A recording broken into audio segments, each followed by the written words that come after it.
Cette histoire commence un jour complètement orageux. Le ciel est teinté de noir, la pluie tombe de partout, et les éclairs puissants ne tardent pas à frapper. Des mains sombres sortent de ce qui semble être une sorte de trou noir tracé au sol, et une femme y est entraînée sans pouvoir faire absolument quoi que ce soit. La femme pleure désespérément tout en essayant de s'accrocher aux rares choses qui l'entourent, mais elle sait que c'est inutile. Cette scène est observée par une petite fille qui lui ressemble beaucoup, sa fille, qui regarde avec des larmes aux yeux sans savoir quoi faire. Mais à ce moment-là, sa mère lui remet une sorte de sphère avec le chiffre 10 000 gravé à l'intérieur, tout en lui disant qu'elle doit tout faire pour retrouver le légendaire as. Ina essaie de demander qui est cet as, ou commencer à le chercher ou à quoi il ressemble, mais les mains continuent de tirer la femme vers l'abîme jusqu'à ce qu'il ne reste plus rien d'elle. La dernière chose que l'on peut voir est la paume de sa main où le chiffre 0 apparaît comme une première introduction à la façon dont fonctionne ce monde de fous. Le trou noir au sol disparaît sans laisser la moindre trace, ni du trou ni de la femme qui, quelques secondes plus tôt, implorait pour sa vie. Mais pour comprendre ce qui se passe ici, nous avons besoin de beaucoup de contexte ainsi que d'un saut dans le temps. Ce que nous voyons ensuite, c'est Ina qui est maintenant une jeune adulte, arrivant dans l'une des villes les plus importantes du continent, appelée Alcia. Elle se trouve sur une grande place avec d'autres jeunes femmes, à qui elle révèle qu'elle a voyagé toutes ces années à travers Alcia dans le but de trouver quelqu'un de très important. Il est clair qu'elle n'a pas encore trouvé le légendaire as, mais elle garde toujours avec elle la mystérieuse sphère laissée par sa mère. Quand elle mentionne le mot as aux autres filles, elle semble reconnaître le terme mais avoue ne pas savoir où elles l'ont entendu, et bien sûr, elles ne sont pas sûres de ce que cela signifie. Elles savent seulement qu'il s'agit d'une sorte de héros d'antan capable de réaliser n'importe quel exploit, comme courir plus vite que les chevaux et d'autres pouvoirs de ce genre. À ce moment-là, elles sont interrompues et presque effrayées à mort par l'arrivée d'un homme masqué aux cheveux blancs, qui se présente comme Licht. Il semble être une sorte de fou du quartier, que toutes les filles craignent. D'ailleurs, ce type est notre protagoniste, mais au lieu du héros typique auquel on pourrait s'attendre, il a une attitude très étrange. Sans même la connaître, il commence à demander de l'argent à Ina tout en lui touchant les jambes, comme s'il s'agissait d'un pervers. À ce moment-là, on remarque que, tout comme sa mère, Ina a également des chiffres gravés sur sa peau, mais au lieu de la main, ils sont inscrits à l'intérieur de sa cuisse. De même, le fou de notre protagoniste a aussi un chiffre, mais ce qui est étrange, c'est qu'il s'agit de -999, tandis que celui de Ina est 441. Il continue de la toucher de manière inappropriée, ce qui pousse Ina à le frapper. Mais Licht persiste et la poursuit comme un animal en chaleur. Heureusement, il est attaqué par une autre fille aux cheveux blancs et à la peau bronzée, nommée Nana, qui semble le connaître et le réprimande pour avoir effrayé les gens comme un psychopathe. Tout comme les autres, Nana a un nombre tatoué sur sa peau, mais dans son cas, c'est le 77. Elle s'excuse auprès de Inae, réalisant qu'elle est nouvelle en ville, l'inviter à manger dans sa taverne mobile pour discuter un peu et tenter de compenser la frayeur que son ami lui a causée. Pendant qu'elle mange, Ina raconte qu'elle vivait autrefois dans un petit village de montagne avec sa mère, jusqu'au jour où, pratiquement de nulle part, sa mère a été entraînée dans le sol. Ina ne semble pas avoir la moindre idée du pourquoi, mais Nana lui explique que son père a également été entraîné dans l'abîme, c'est-à-dire l'abysse. Ina ne comprend pas de quoi elle parle, alors Nana lui demande de regarder autour d'elle, en expliquant que dans ce monde, chaque personne a un nombre tatoué quelque part sur son corps, et que ce nombre est lié à une mission prédestinée qu'elle devra accomplir depuis le jour de sa naissance. Ce monde est entièrement gouverné par les chiffres, et chaque personne vivante est forcée de réaliser un compte, comme un compteur de quelque chose depuis le jour de leur naissance. Par exemple, le nombre actuel de Nana est 77. C'est son compteur, et sa mission dans la vie. Ce qui peut faire augmenter ou diminuer son compteur, c'est le nombre de fois où un client lui dit que sa nourriture est délicieuse. On pourrait dire que son compteur est lié à la satisfaction de ses clients, donc quand quelqu'un dit que sa nourriture est délicieuse, le nombre de son compteur augmente, mais si au contraire, on dit que sa nourriture est dégoûtante, le nombre diminue. Notre héroïne montre son compteur, le 441, mais elle n'est pas très sûre de ce qui fait que le nombre augmente ou diminue. À cela, Nana lui dit que cela doit être quelque chose qu'elle fait fréquemment, car son nombre semble assez élevé. C'est important, car tant que tu peux augmenter ton compteur, tu vas bien, mais si ce dernier atteint 0, la personne en question sera envoyée à l'abysse. Techniquement, personne n'est vraiment sûr de ce que c'est, mais on dit que lorsque tu es envoyé à l'abysse, c'est comme si tu mourais sur Terre ou que tu étais envoyé dans un endroit encore pire que la mort elle-même. Pour cette raison, tout le monde est très concentré sur l'augmentation de son compteur et s'assure qu'il ne diminue pas. Une autre chose importante à propos de tout cela est qu'il semble que tu ne puisses pas désobéir à un ordre donné par une personne dont le compteur est plus élevé que le tien. La différence de compteur est la différence de position sociale. Profitant de la conversation, Nana lui demande également comment elle a fait augmenter son compteur. Quel est son compteur? Et Ina répond qu'elle pense qu'il s'agit de la distance qu'elle a parcourue, ou du moins c'est ce que lui avait dit sa mère avant de mourir. Nana est surprise, car le compteur augmente tous les 1000 km, donc cela doit être une quantité gigantesque. Mais notre héroïne lui dit que cela n'a pas été un problème, car elle reste motivée par sa mission de retrouver le légendaire as. Ces mots semblent éveiller quelque chose en Anna, mais elle ne dit rien, car à ce moment-là, des gardes dirigés par un type qui se fait appeler le légendaire as apparaissent. Il a une étoile blanche tatouée juste à côté de son compteur, le 320, ce qui fait pleurer Ina, car elle avait entendu dire que tout comme lui, le légendaire as porterait la marque d'une étoile. Elle commence à pleurer d'émotion et le type l'emmène ailleurs pour qu'il puisse discuter des détails et qu'elle lui explique pourquoi elle le cherche. Cependant, une fois qu'ils sont seuls, il commence à la toucher de manière inappropriée tandis que notre héroïne essaie simplement de lui parler de sa mère. À ce moment-là, elle se souvient de ce qui lui avait été donné, alors elle en profite pour sortir la mystérieuse sphère de l'époque, celle avec le chiffre 10 000 à l'intérieur. Cela semble être le bon mouvement, car tout le monde est surpris en la voyant, sortant leurs épées et mentionnant qu'il s'agit d'un ballot holder. Le type lui ordonne immédiatement de lui remettre l'objet, et les choses deviennent très bizarres, au point de l'attaquer avec son épée. Même Ina, aussi innocente qu'elle soit, commence à se douter qu'il n'est pas la personne qu'elle recherche. Il insiste, mais elle lui rétorque qu'elle n'a pas à obéir à ses ordres, car même si elle est une fille ordinaire, son compteur est plus élevé que le sien. Il admet qu'elle a raison, alors, en contrepartie, il lui demande de parier ses étoiles. Ina ne comprend pas de quoi il s'agit, mais il lui dit qu'il va exercer son privilège en tant que membre de l'armée pour la défier à un pari d'étoiles. Innocemment, notre héroïne accepte, mais juste au moment où il commence, des mains émergent du sol, et il explique qu'au cours de cette bataille, il n'aura pas à obéir à ses demandes. Il commence alors à la frapper, au point de la jeter par la fenêtre. Ina lui supplie d'arrêter, mais le type lui dit simplement qu'elle a perdu le pari. À ce moment-là, des mains sont sorties du sol et ont arraché les chiffres de notre héroïne pour les donner au sergent. Ina s'est retrouvée avec un seul chiffre, le 1, et le sergent lui a retiré l'étoile à côté de son compteur, révélant qu'il n'était pas le légendaire as et que tout avait été un mensonge. Juste au moment où il semblait qu'il allait également lui prendre son ballot, notre protagoniste apparaît, prêt à la défendre, et défie le type en duel d'étoiles. Cependant, le sergent se moque de lui et de son compteur en disant qu'avec moins 999, il ne devrait pas être capable de lui faire quoi que ce soit. Néanmoins, il accepte le duel et commence à l'attaquer, mais il ne parvient pas à lui infliger le moindre dégât. Les soldats qui accompagnaient le sergent trouvent cela très étrange, car théoriquement, il aurait dû être entraîné à l'abysse au moment où son compteur est arrivé à 0. Ils avertissent donc leurs compagnons de ne pas le sous-estimer, car il pourrait s'agir d'un cas isolé, comme quelqu'un de super puissant ou qui posséderait un ballot. Au cours de la bataille, notre protagoniste dit à Ina qu'elle doit arrêter de chercher les as, et oui, il dit as au pluriel, car il s'agit de simples assassins, et elle ne devrait pas essayer de se lier avec aucun d'eux. Cependant, les choses deviennent bien plus intéressantes lorsque Licht sort son épée, révélant un compteur bien plus élevé, le 5700, avec une véritable étoile blanche à ses côtés, révélant qu'il possède non pas un, mais deux compteurs et qu'il est le légendaire as que notre héroïne recherchait depuis si longtemps.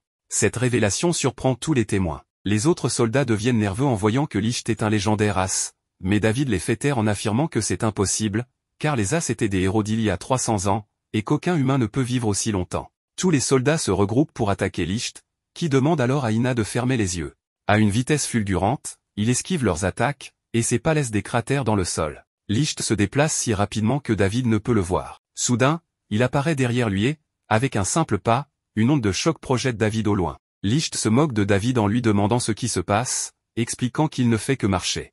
Chaque pas produit une rafale d'air qui frappe David violemment. Il enchaîne avec une attaque à l'épée, provoquant une explosion qui soulève un nuage de fumée. Les spectateurs réalisent alors qu'ils ont affaire à un véritable légendaire, un porteur d'une épée massive, marqué d'un compteur de moins 999 sur la main gauche, et capable d'exercer une force inhumaine avec ses jambes, se déplaçant trop vite pour être vu. Licht est ainsi surnommé l'as des attaques éclairs. Cependant, le client de David se moque du compteur négatif de Licht, le qualifiant de faible. Licht continue de donner une raclée à David, puis bondit dans les airs en emportant Ina dans ses bras. Il s'excuse auprès d'elle, pensant qu'elle est terrifiée, mais Ina lui explique qu'elle est plutôt surprise qu'il puisse voler. Elle comprend alors qu'il est bien le légendaire qu'elle cherchait. Elle lui propose de partager un repas après cette bataille, et Licht, voyant qu'elle s'inquiète pour lui, promet de récupérer son compteur et de veiller à ce qu'ils puissent rentrer chez eux et manger ensemble. Licht descend alors du ciel comme un météore, frappant David avec une puissance telle qu'une explosion retentit. David est laissé au sol, gravement blessé et incapable de bouger.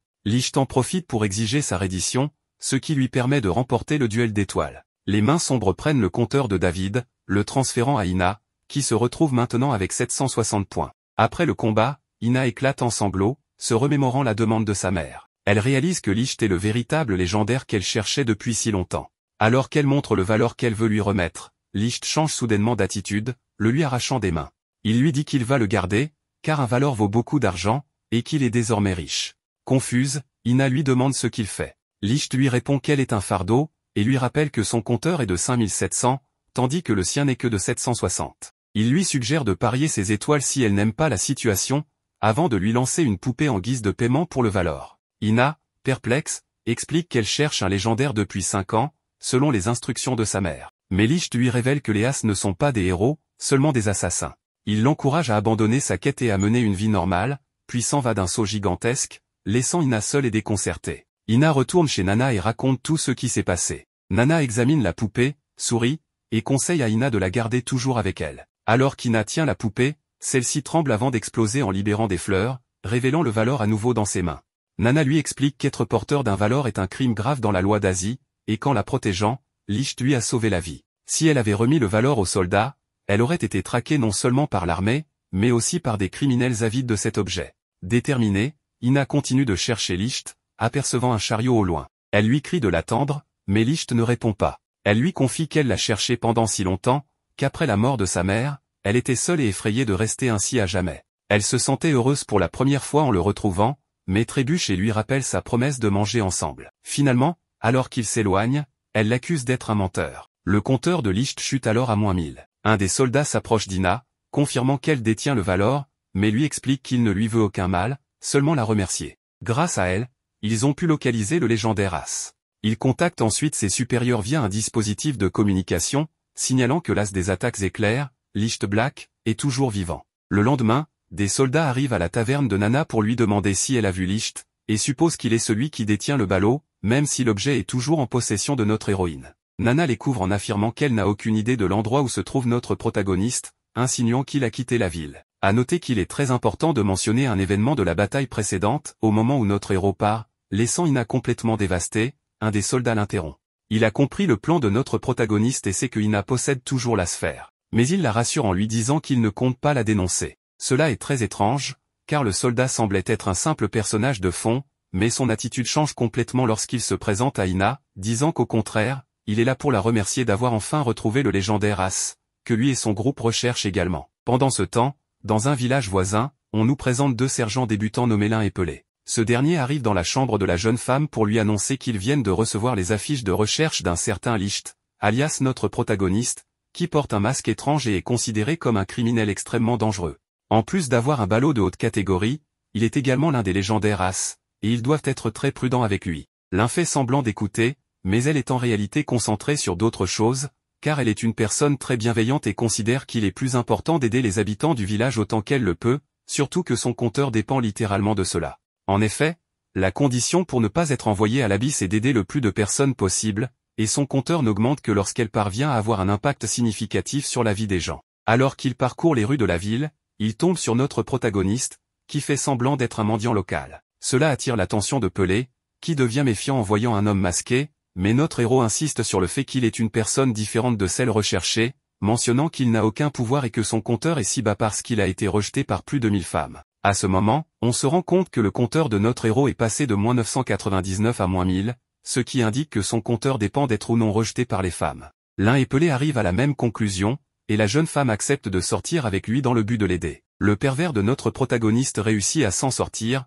et lorsque Lin prend sa main, son compteur augmente d'1 point, car elle l'aide de manière significative. Au fil de l'après-midi, alors qu'ils font davantage d'activités de couple, le nombre ne cesse d'augmenter, révélant à quel point notre protagoniste était en manque. Après un moment, Pelé admet que cela suffit et qu'elle sait qu'il n'est autre que Licht. Notre héros essaie de feindre l'innocence, mais les deux réussissent à lui enlever son masque, révélant son identité. Il vole l'épée de Lin pour l'empêcher d'utiliser la violence, mais elle commence à l'attaquer avec des coups de pied puissants, capables de fendre un arbre en 2. Pourtant, notre protagoniste esquive chaque coup, ce qui surprend Lin, qui lui demande s'il est vraiment un légendaire As, car il semble impossible de sortir indemne de tels assauts. Licht fait semblant de suivre la conversation, mais ce n'est qu'une distraction pour lui permettre de s'enfuir sous leurs yeux. De retour à la taverne mobile de Nana, Ina aide temporairement à servir les clients, car les deux ont prévu de chercher notre héros, mais doivent d'abord économiser un peu d'argent pour le voyage. La journée se déroule normalement, mais un mystérieux lieutenant, accompagné de plusieurs soldats, se présente soudainement.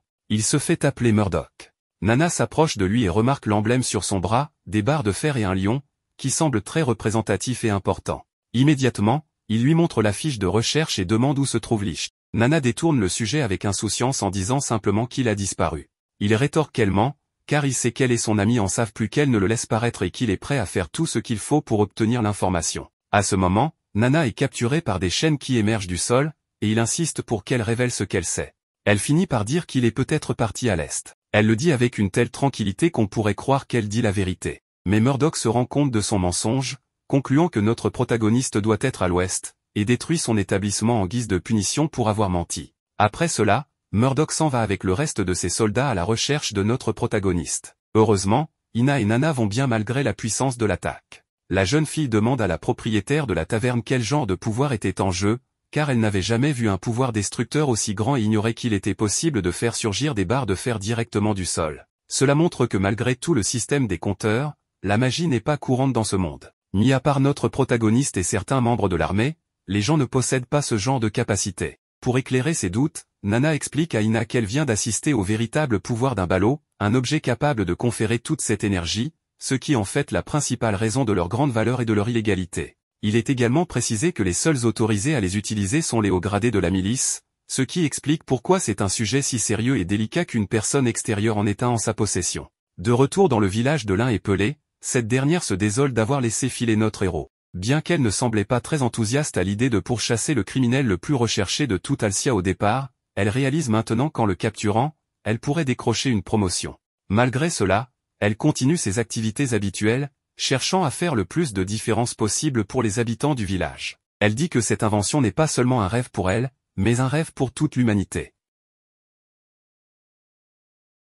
Quelques minutes passent avant que la jeune et innocente soldate ne réalise qui elle avait juste à côté d'elle, et elle commence immédiatement à le poursuivre de toutes ses forces. Les deux jeunes gens traversent la ville, jouant pratiquement à un jeu de chat et de souris, et notre héros semble tout sauf inquiet, ne pouvant s'empêcher de rire face à l'attitude de la jeune fille. Cependant, la situation change rapidement, car de nulle part, ils sont attaqués par les pouvoirs de Murdoch, qui manque de blesser l'un dans le processus, ordonnant aux soldats d'attaquer sans aucune pitié. Pelé l'appelle premier lieutenant Murdoch, ce qui nous apprend qu'il est l'une des personnes les plus importantes de l'armée. Son compteur est également impressionnant, affichant 900 points, ce qui est très élevé pour quelqu'un qui n'est pas un as. L'un tente de défendre notre héros en précisant que les ordres sont de le capturer, pas de le tuer, et qu'il n'est donc pas nécessaire d'être aussi violent. Mais alors que notre protagoniste semblait acculé, il se relève comme si de rien n'était et commence à combattre Murdoch tout en esquivant les multiples attaques de ses pointes de fer ainsi que de ses soldats. Murdoch lui ordonne de se rendre, car ils ont pour mission d'arrêter tous les détenteurs de ballots illégaux. Notre héros lui réplique qu'il devrait alors s'arrêter lui-même, puisque ses pouvoirs proviennent également d'une sphère. L'un explique que les officiers militaires ont le droit d'en posséder un, car cela leur permet de combattre des adversaires aussi puissants que lui, tout en nous révélant que chaque détenteur de ballot peut activer des capacités uniques en fonction de son compteur. Notre héros écoute cette explication calmement avant de tenter de s'échapper une fois de plus, et il semblait même sur le point de réussir quand soudain, Murdoch l'arrête en se déplaçant à une vitesse incroyable. Face à lui, il invoque une colonne de fer qui immobilise complètement Licht. Ce dernier est surpris, car avec un compteur de 900, Murdoch ne devrait pas être capable de telles prouesses. C'est alors que Murdoch invoque une grande cage tout en expliquant que son compteur n'est pas réellement de 900, mais de 12 500. Cependant, il le garde caché pour éviter une promotion. Ensuite, ils se battent de nouveau entre eux, mais Licht est acculé par les poutres métalliques de Murdoch. Lors d'une de ses attaques, il lui prend son épée, puis il se met en garde pour un combat corps à corps. Licht prend alors la même posture que lui, ce qui surprend énormément Murdoch. Ils entament un échange d'attaques à grande vitesse, mais à un moment donné, Murdoch réussit à donner un coup qui force Licht à reculer. À ce moment-là, il reprend l'épée de Licht, la lui rend et lui explique qu'il n'a aucun problème, car ses attaques rapides sont trop lentes. En entendant cela, Licht saute haut dans le ciel pour effectuer son attaque spéciale. Les soldats avertissent Murdoch du mouvement décrit dans le rapport, mais Murdoch reconnaît que Licht ne s'est pas volé et qu'il s'agit simplement d'un saut. Ensuite, Murdoch commence à lancer de nombreuses attaques vers Licht qui les bloque, ce qui pousse Murdoch à expliquer qu'il ne peut pas voler, car si c'était le cas, il aurait esquivé les attaques et non les contrées. Nous voyons que Licht esquive chaque attaque, mais cela l'empêche également d'effectuer son attaque spéciale. Murdoch explique que son compteur indique le nombre de fois qu'il s'engage dans ses convictions, que son fer représente cela, et qu'aucun criminel ne peut l'arrêter. C'est pourquoi les malfaiteurs le surnomment avec crainte la volonté de faire. Juste après, Murdoch utilise une énorme poutre sortie du sol pour frapper violemment Licht, ce qui lui permet de le piéger en immobilisant son corps contre des poutres de fer et de détruire les piliers qui l'enfermaient. Cela fait soupirer Licht, qui admet sa reddition et lui dit qu'il peut l'emmener où il veut, mais Murdoch lui dit qu'il a besoin de temps pour lui poser des questions, car cet incident a suscité de nombreuses interrogations. Il est clair pour lui que Licht est membre de l'armée, tout comme lui, et que les arts martiaux qu'il a démontrés sont la technique de combat militaire enseignée à l'armée royale ancienne, ce qui prouve qu'il n'est pas un déserteur ordinaire. Murdoch ajoute qu'on lui a ordonné d'utiliser toutes les ressources disponibles pour l'arrêter, même avec un compteur simple de 5700. Il lui demande aussi comment un guerrier légendaire peut encore être en vie après 300 ans. Enfin, il demande qui est Licht en réalité. Mais Licht répond qu'il ne sait rien et que c'est juste un pudding. Cela oblige Murdoch à sortir un fouet à pointe de fer, lui annonçant qu'il va lui faire très mal, et il lui lance une attaque. L'un intervient alors pour encaisser le coup, et Murdoch lui demande ce qu'elle fait. Elle répond qu'elle ne sait pas vraiment, mais que cet homme l'a aidé à distribuer des tracts, à réparer une poupée et d'autres choses de ce genre. Elle est interrompue par Murdoch, qui mentionne avoir entendu beaucoup de rumeurs sur elle et qu'elle a ignoré ses devoirs pour du bénévolat supposé. L'un lui fait remarquer que ce village est étroit, rempli de falaises, et qu'il n'y a pas d'endroit pour que les enfants puissent jouer, donc elle a pensé à construire un parc. L'un lui donne alors des tracts, et on lui demande s'il aimerait aider, mais en recevant le tract, Murdoch dit que cela n'en vaut pas la peine et le déchire en deux. Il lui rappelle qu'en tant que membre de l'armée, sa priorité est de punir les criminels, et c'est pour cela qu'elle reste aussi inutile. Puisqu'elle pense que le village est si paisible, elle n'a pas le droit d'ignorer ses devoirs et, si elle a du temps à perdre avec ses idioties, elle devrait apporter le mal à la justice. Un homme du village essaie de la défendre, mais Murdoch l'interrompt. L'un donne raison au lieutenant Murdoch et tente de s'excuser, mais Licht l'interrompt, lui disant de ne pas s'excuser. Puis il dit à Murdoch qu'il pourrait briser son fer mais qu'il ne voulait pas le faire, car elle a dit ne pas vouloir endommager ce village. Ensuite, il brise les chaînes à ses poignets.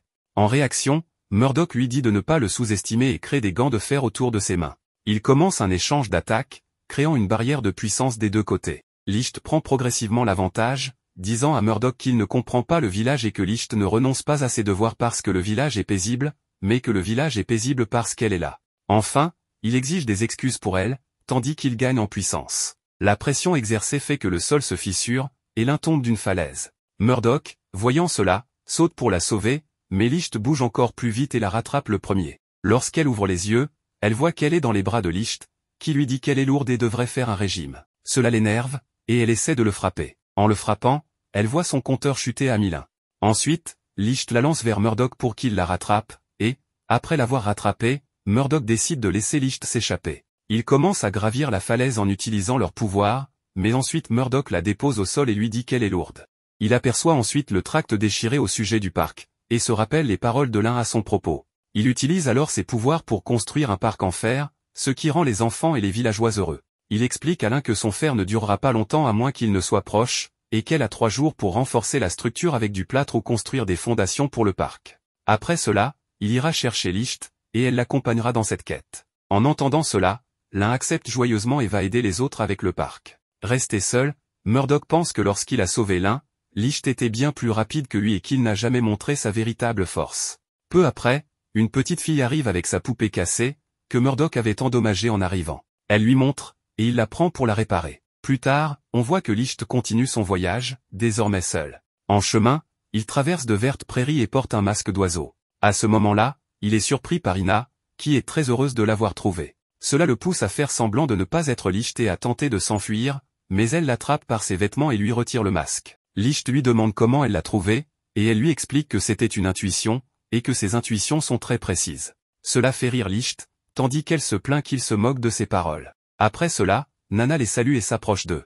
Ina en profite pour s'excuser auprès de Licht pour tout ce qui s'est passé, bien que Nana lui dise de ne pas s'inquiéter, car Licht est poursuivi par l'armée. Il raconte ensuite que Licht a causé un remue-ménage à Omo et a eu des problèmes avec Murdoch à cause d'une fille. En entendant cela, Ina regarde Licht avec un visage en colère. Puis, il demande à Nana de la nourriture, mais elle l'éloigne d'un coup et lui explique qu'il n'est plus membre de cet établissement et qu'il doit payer. Voyant qu'il n'a pas d'argent, il lui propose d'aller chercher du bois avec Ina. Une fois seul, Ina appelle Licht monsieur et lui rappelle la promesse qu'il lui avait faite de manger ensemble, promesse qu'il n'a pas tenue. Elle lui demande aussi comment il a pu l'abandonner, mais elle lui montre ensuite un plat qu'elle a préparé en expliquant que c'est une façon de tenir sa promesse d'être ensemble. Elle est heureuse d'être avec lui, mais juste avant qu'il ne goûte à sa nourriture, un véhicule volant passe au-dessus d'eux. Licht voit qu'il se dirige vers une falaise, alors il court vers la jeune fille qui pilote l'appareil en forme d'oiseau.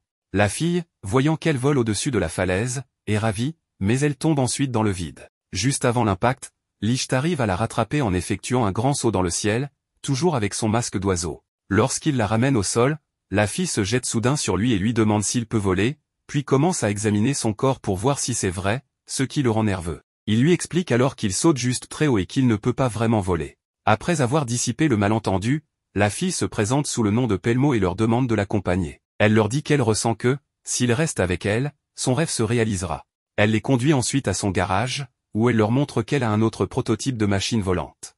Elle explique que le prototype précédent était le numéro 9 et que celui-ci est son principal projet. À ce moment-là, elle leur confie que son rêve est de pouvoir voler et que cette machine est celle qui réalisera son rêve. Elle l'appelle la machine volante. Elle mentionne également que, lorsqu'elle sera terminée, la vie des gens sera meilleure, car ils pourront voler au-dessus des montagnes et aller où ils le souhaitent en peu de temps. Elle dit que cette invention n'est pas seulement un rêve pour elle, mais un rêve pour toute l'humanité. Cependant, elle admet qu'elle n'arrive pas à le faire fonctionner et se demande où est l'erreur. Licht lui commente que la recherche sur le vol est interdite à Alicia et que la sanction est la mort. Elle acquiesce et raconte que dans ce pays, tout ce qui tente de voler est arrêté et exécuté. Elle ne comprend pas la raison, mais elle affirme que cela vaut la peine de risquer sa vie pour certains rêves. Depuis son enfance, elle a ce rêve, malgré les tentatives des autres pour la décourager, et elle ne renoncera jamais. Elle ajoute que les rêves sont essentiels pour continuer à vivre, et que renoncer à ses rêves équivaut à être mort. Après l'avoir écouté, Licht lui dit qu'elle a peut-être raison. En voyant le changement de Licht sur son plan, Pelmo dit qu'il pourrait bien fonctionner et que son intuition est toujours précise. Elle les laisse ensuite seuls, disant qu'elle fera rapidement les modifications nécessaires et qu'ils peuvent se détendre. Une fois seul, Licht demande s'il a bien fait. En l'entendant,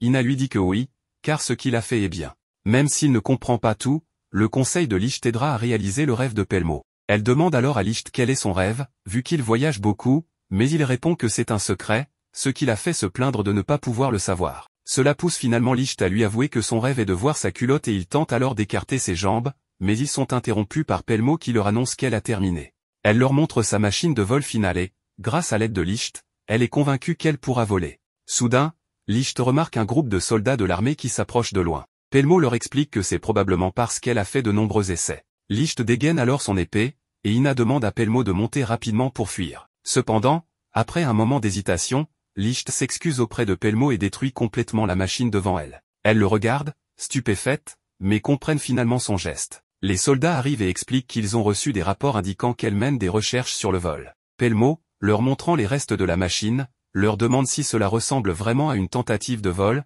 prétendant qu'elle ne fait que réparer un moulin. Cette excuse suffit pour convaincre les soldats de partir. Une fois seule, Licht s'excuse de nouveau auprès de Pelmo, mais elle lui explique qu'elle comprend son geste. Elle sait que même si elle réussissait un vol en présence de témoins, elle risquerait d'être exécutée. Licht lui avoue que, pour la sauver, il aurait dû éliminer tous les témoins. Pelmo lui répond qu'elle ne pourrait jamais lui permettre de faire cela. Ina lui propose alors de construire une autre machine et lui offre son aide. Touché par ses paroles d'encouragement, Pelmo la remercie, mais refuse, en expliquant que c'est la fin.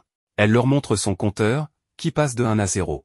À cet instant, un abîme s'ouvre sous elle, et des mains sombres surgissent du sol pour l'attraper. Pelmo leur explique alors que son compteur se base sur le nombre de fois où elle a réalisé son rêve. Lorsqu'elle a reçu ce compteur, elle avait 10 essais, mais elle en perdait un à chaque échec. La machine détruite était la dernière. Elle dit à Licht de ne pas s'inquiéter, car elle est certaine que son conseil lui aurait permis de voler, et elle est satisfaite de cela. Alors qu'elle est lentement engloutie par l'abîme, Ina se remémore ce qui est arrivé à sa mère, ce qui le désespère et le pousse à essayer de l'aider. Mais les mains sombres l'attaquent lorsqu'il s'approche, et Licht la défend en frappant ses mains avec son épée. Ce geste lui provoque une décharge électrique qui parcourt tout son corps, et des fragments de souvenirs lui reviennent en tête.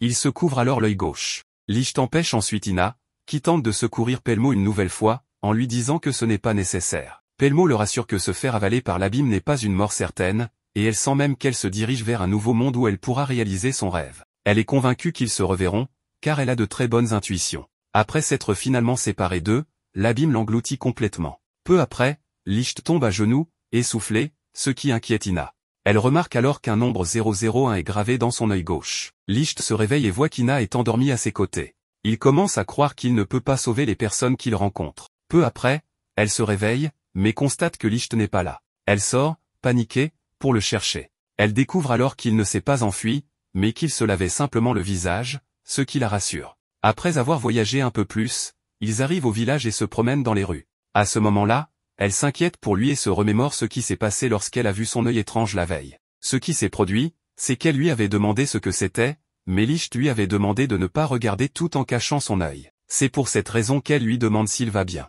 Il lui répond que oui et tente de nouveau de voir sous sa jupe. Peu après, Lynn apparaît et lui demande s'il sait combien d'efforts il a dû fournir pour le retrouver. Mais il lui dit aussi qu'il n'a pas encore pu le remercier comme il se doit.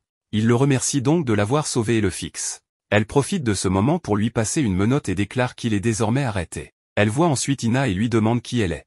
Ina lui retourne la question. Lynn se présente et mentionne à Licht qu'ils sont sortis à Hong Kong. Ina se présente également et se rend compte qu'ils voyagent tous les deux ensemble. En voyant cela, les deux femmes sont troublées et regardent Licht. Face à cette situation, Licht s'enfuit, mais avant qu'il puisse s'échapper, Nana le bloque d'un coup. Elle commente que cette situation, impliquant un homme et deux femmes, est intéressante. Elle se proclame la grande sœur et décide de régler les choses. Un peu plus tard, Nana devient présentatrice et organise un concours entre Ina et Lynn, une bataille culinaire pour conquérir Licht. Il y a un grand public et Licht est attaché à une chaise, servant de récompense pour cette bataille. Ina accepte de participer, et sous la pression, Lynn accepte également. Nana donne alors le signal de départ. Lynn se dirige vers les étals de légumes et demande au vendeur les ingrédients dont il a besoin. L'homme lui offre une réduction en plaisantant qu'elle est une jolie épouse. En continuant sur cette lancée, il reçoit un grand coup de pied de sa part, bien qu'elle regrette ensuite son geste. De son côté, Ina ramasse des ingrédients dans la forêt lorsqu'un ours la charge. Cependant, l'ours est pris au piège. Ina s'approche avec un couteau. Plus tard, Nana demande à Lynn ce qu'il prépare. Il explique qu'il s'agit d'un ragoût fait avec amour. Ina arrive alors avec une charrette contenant un ours et un sanglier. Tout le monde est surpris de voir comment elle s'est occupée de l'ours. Pelé explique que ses compétences sont comparables à celles d'un chasseur ayant passé des décennies en montagne. Ina partage qu'elle a voyagé seule pendant longtemps et qu'ils peuvent s'habituer à faire les choses de leurs propres mains. Les deux concurrentes finissent leur ragoût.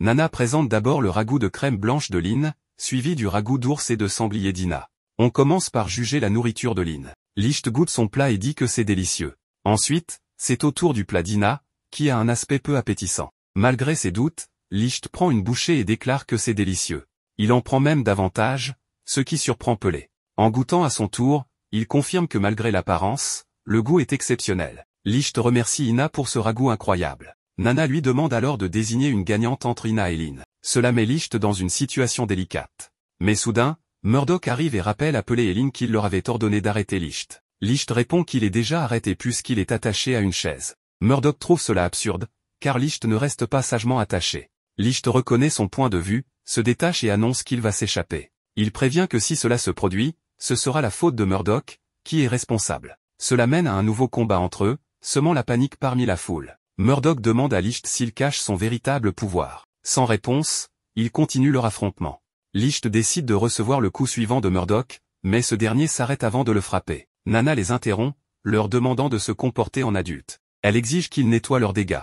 Ils baissent leurs armes, mettant fin au combat. Le soir, ils boivent à la taverne de Nana. Le lendemain matin, Murdoch se réveille au sol aux côtés de Lynn et Pelé. Il tente de réveiller quelqu'un pour demander où sont passés les autres, mais personne ne se réveille. Il se souvient alors que Nana est responsable de leur soirée bien arrosée. Pendant ce temps, Licht, Nana et Ina se dirigent vers le village d'Amnésie. Lynn et Pelé continuent leur route pour les poursuivre. À un croisement, ils prennent un autre chemin et découvrent un soldat blessé. Avant qu'ils ne puissent dire quoi que ce soit, ils s'effondrent. Ils aperçoivent alors que le village plus loin est entièrement brûlé et détruit. Après leur arrivée au village pour mieux comprendre ce qui s'y passe, Lynn remarque des marques étranges sur les arbres et le sol. Pelé l'appelle pour lui montrer quelque chose et explique que ce village était célèbre pour son magnifique lac, mais que celui-ci a disparu, remplacé par un immense trou entouré de nuages sombres et électriques. Murdoch trouve qu'il fait trop sombre pour distinguer quoi que ce soit et se demande ce qui se passe. Lynn suggère que ce trou pourrait être l'abîme. Peu après, Pelé rapporte qu'il y a un survivant et interroge cet homme sur les événements.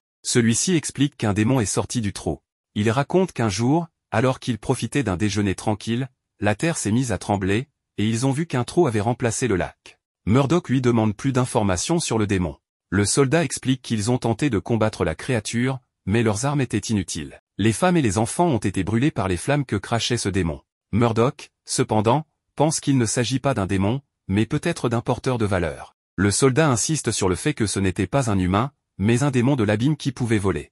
Puis il s'évanouit. Murdoch réfléchit et se rend compte qu'aucun membre de l'Arménie porteur de valeur ne peut voler, et que cette pratique est strictement interdite. Pendant ce temps, Licht est avec les autres dans un autre village. Lynn, Pelé et Murdoch les rejoignent avec le soldat blessé. Le soldat est soigné, et Nana informe qu'il n'a rien de grave. Murdoch, assis à une table face à Licht, refuse une boisson que ce dernier lui propose. Licht plaisante en disant qu'il est probablement contrarié parce qu'ils l'ont laissé dormir et l'ont abandonné. Murdoch raconte alors à Licht l'histoire du démon de l'abîme tout en pointant une lance en fer vers lui. Il affirme qu'il sait que Licht n'est pas coupable, mais qu'il détient des informations nécessaires. Nana les interrompt pour calmer la situation et leur rappelle qu'il perturbe son commerce. Elle leur propose des boissons pour détendre l'atmosphère. Murdoch dépose un sac d'or sur la table et demande qu'on leur apporte tout le napita disponible. La table se remplit de bouteilles, et Licht accepte son invitation. Ils commencent à boire bouteille après bouteille, passant un bon moment ensemble. De leur côté, Ina et Lynn boivent également. Lynn, légèrement ivre, réfléchit à la façon dont Licht perçoit Ina, qu'il trouve vraiment belle. Sous l'effet de l'alcool, elle lui dit qu'elle ne compte pas abandonner ni perdre, ce qu'Ina ne comprend pas. Murdoch essaie d'interroger Licht, mais celui-ci esquive les questions ou donne des réponses sans rapport. Les deux finissent par être complètement ivres et s'effondrent au sol. Ina et Lynn s'approchent pour vérifier l'état de Licht. Sa tête tombe dans les bras d'Ina, ce qui pousse Lynn à intervenir pour le réajuster.